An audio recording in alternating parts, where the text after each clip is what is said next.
പല പ്രാവശ്യം എന്നോട് നമ്മുടെ ശ്രീനിവാസൻ പറഞ്ഞിട്ടുണ്ട്, ദിനേശേ, അതിവിനയം കാണിക്കുന്ന ഒരാളെയും ദിനേശ് ജീവിതത്തിൽ വിശ്വസിക്കരുത്. അത് ശരിയാ, അത് ശരിയാ.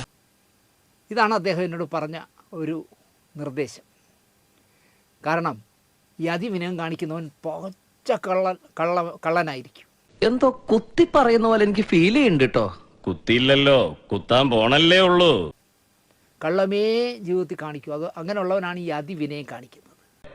നിർത്തിട്ട് പോടാ, മനുഷ്യനോട് പ്രാന്ത് പിടിച്ചിരിക്കുമ്പോഴാണ് അവരൊരു തത്വം പറഞ്ഞു. ഉദാഹരണത്തിന് നമ്മുടെ നടൻ ജയറാമിൻ്റെ കാര്യം തന്നെ എടുക്കാം. അയാളെ നമുക്ക് അതിവിനയത്തോടെ അല്ലാതെ മമ്മൂട്ടിയെ പോലെയോ പ്രണവ് മോഹൻലാലിനെ പോലെയോ നമുക്ക് കാണാനേ കഴിയില്ല. ഇവരുടെയൊന്നും മുഖത്ത് വിനയമില്ലല്ലോ. എന്തരാണെന്ന് അറിഞ്ഞൂടാ, മുഖത്ത് നിറച്ച് വിനയം വാരിത്തേച്ച് വച്ചാലും ഇടയ്ക്കിടയ്ക്ക് ഉള്ളിക്കിടക്കണ ഫ്രാഡുകൾ പുറത്തോട്ട് തള്ളിക്കാറ് വരും.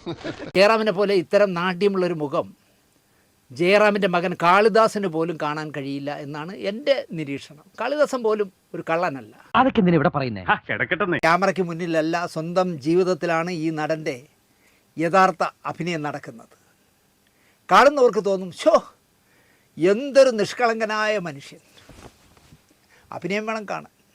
പാച്ചേട്ടാ, അവമാനിക്കരുത്. ഞാൻ നല്ലൊരു കുടുംബത്തിൽ പറഞ്ഞവനാണ്. നീ നല്ല കുടുംബത്തിൽ പറഞ്ഞു, ഞാൻ പിന്നെ മറ്റേ കുടുംബത്തിൽ പറഞ്ഞാണല്ലോ.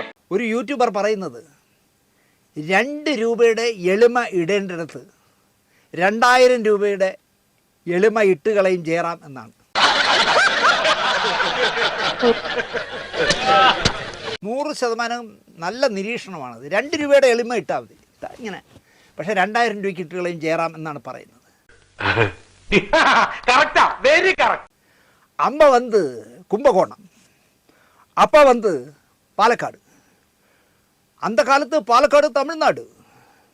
நான் வந்து பெரும்பாவூர், குழந்தைகள் சென்னை, பொண்டாட்டி நாயர் குறுப்பு.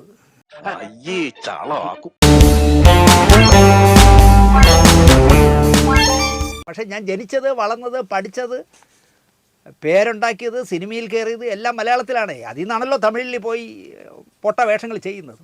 അയ്യോ ദാരിദ്ര്യം. റാംറാജിൻ്റെ പരസ്യം നമ്മൾ മറക്കാറായിട്ടില്ല. എൻ്റെ നാടിൻ്റെ താളത്തിൽ അഭിമാനമുണ്ട്, എൻ്റെ നാടിൻ്റെ സംസ്കാരത്തിൽ അഭിമാനമുണ്ട്, എൻ്റെ നാട്ടിൽ ജനിച്ചതിൽ എനിക്ക് അഭിമാനമുണ്ട്. പരസ്യത്തിൽ തള്ളോട് തള്ളായിരുന്നു, അഭിമാനമുണ്ട്. അയ്യോ, ഞാൻ അതല്ല ഉദ്ദേശിച്ചത്. അതെനിക്ക് മനസ്സിലായി, അത് വേണ്ട. ഇവിടെ വന്ന് ചെണ്ട കൊട്ടും, തമിഴ്നാട്ടിൽ ചെന്ന് വോട്ട് ചെയ്യും. തമിഴൻ്റെ ക്യാമറ കണ്ടാൽ തമിഴൻ, മലയാളം ക്യാമറ കണ്ടാൽ മലയാളമുണ്ട് ആകും. മോഹൻലാലും ദുൽഖറും ഭഗതും നയൻതാരയും പ്രിയനും കല്യാണിയും ഒരു കാലത്ത് കുറേ കാലം മമ്മൂട്ടിയും ഒക്കെ വർഷങ്ങളായി തമിഴ്നാട്ടിൽ താമസിച്ചിരുന്നു. പക്ഷേ ഇവരാരും ഞാൻ വന്ന് തമിഴൻ മട്ടും താ എന്ന് പറഞ്ഞിട്ടില്ല. അവർ മലയാളിയായി അഭിമാനത്തോടെ ചെന്നൈയിൽ ജീവിക്കുന്നു.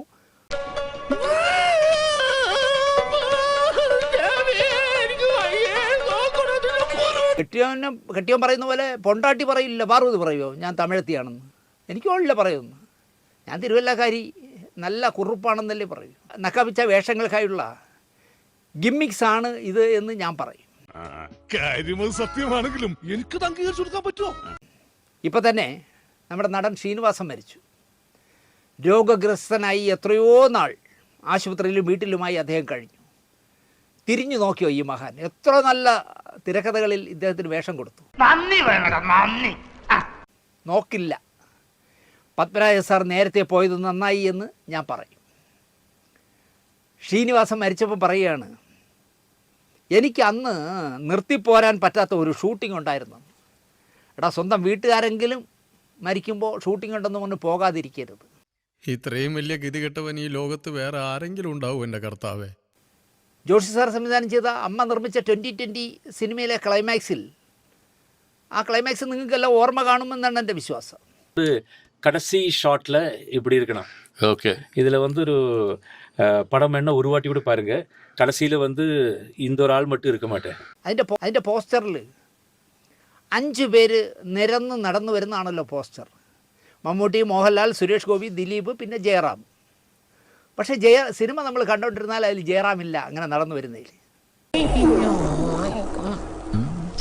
എന്താ ഉറക്കം വരുന്നു. ഇക്കാരണം ചോദിക്കുമ്പോൾ ഒരു ഉളുപ്പുമില്ലാതെ ജയറാം മൊഴിയുന്നത് വിഷുവിന് വീട്ടിൽ പോകണം. അപ്പം ജോഷി സാർ പറഞ്ഞത്ര 2 നാൾ കൂടി നീ ഇവിടെ നില്ലെന്ന്. നീ നിന്നാൽ നിങ്ങൾ 5 പേരും കൂടി നടന്നു വരുന്ന 2-3 ഷോട്ട് എടുത്തിട്ട് വിടാം എന്ന് പറഞ്ഞു. പക്ഷേ ജോഷി സാറിനോട് പറഞ്ഞത് പറ്റില്ല. ഈ 5 പേരിൽ നടന്നു വരുന്ന ഏതാണ് വലുതെന്ന് തോന്നിയപ്പോൾ എനിക്ക് അതാണ് വലുതെന്ന് തോന്നി. എനിക്ക് വിഷുവിന് വീട്ടിൽ പോയേ പറ്റൂ എന്ന് പറഞ്ഞ് ഞാൻ പോയി എന്നാണ് ഇദ്ദേഹം ഒരു ക്യാമറയിൽ പറഞ്ഞത്. മറ്റൊരു ക്യാമറ കാണുമ്പോൾ എനിക്കന്ന് ശബരിമലയിൽ എത്തണം. ഞാൻ പറഞ്ഞു സാർ ഇങ്ങനെ എനിക്ക് അവിടെ നട അടയ്ക്കുന്ന ആളെ എൻ്റെ പൂജയും എല്ലാം വെച്ച് 2020 ക്ലൈമാക്സ് ആണോ ശബരിമലയാണോ മുഖ്യം? എനിക്ക് ശബരിമലയാണ് മുഖ്യം. ഞാനങ്ങ് പോയി. കഴിഞ്ഞില്ല ഇനി കൊറേണ്ട് ചിരി മണ്ണ് തപ്പും. നിന്റെ ഒരു കോമഡി പറഞ്ഞടാ. ആ സ്വർണ്ണ വാതിലൊക്കെ മോഷിച്ച ഒരു കള്ള ഉണ്ടല്ലോ, അയാളാണല്ലോ കൂട്ടുകാരൻ, അതുകൊണ്ട് പോയതായിരിക്കും. അതെ അതെ. മൂന്നാമതൊരു ക്യാമറ വന്നപ്പോൾ ക്ലൈമാക്സ് എടുക്കണമോ ഓണത്തിന് വീട്ടുകാരോടൊപ്പം ഉണ്ണണോ എന്ന് ചോദിച്ചു. എനിക്ക് വീട്ടുകാരോടൊപ്പം ഉണ്ടാ മതി എന്ന് പറഞ്ഞ് ഞാനങ്ങ് പോയി. ആളെ കണ്ട അവന്റെ തലക്ക് ഭ്രാന്താണെന്ന് അറിയത്തില്ലേ? വെറുതെ തള്ളിയിട്ട് പോയതാ. അപ്പോഴാണ് ഒരു തമിഴൻ ക്യാമറയായിട്ട് വന്നത്. ഇതേ ചോദ്യം തമിഴൻ ചോദിച്ചപ്പോൾ പറഞ്ഞ ഉത്തരം கரெக்டாக தீபாவளி டைம் எங்கள் வீட்டில் சார் தீபாவளி வீட்டுக்கு போனோம், சென்னை போனோம்.